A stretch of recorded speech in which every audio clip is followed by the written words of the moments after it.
जसं देवानं बघितलं की माझा भक्त समोरून येतोय, परमात्मा आपले वस्त्र कुठे, मुकुट कुठे, मोर मुकुट कुठे, हातामध्ये असणारं पात्र कुठे, अंगावरचं वस्त्र कुठे, अजिबात भान उरलेलं नाही.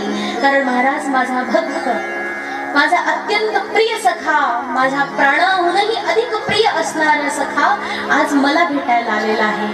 बघा महाराज, की भक्तीची पराकाष्ठा अद्भुत आहे, अवर्णनीय आहे. एक भक्त भगवंताला भेटायला चाललाय आणि भगवंत त्याच्या भेटी करता आजीवन व्याकुळ आहे.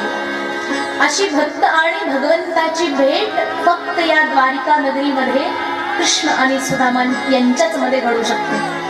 भगवान पुढून आले, जसं बघितलं भगवान परमात्मा जसे समोरून बघितले, सुदामा धावत धावत धावत गेले, चरणावरती लोटांगण घातलं. हे ब्रह्म, हे कृष्ण, हे परमात्मन, आजीवन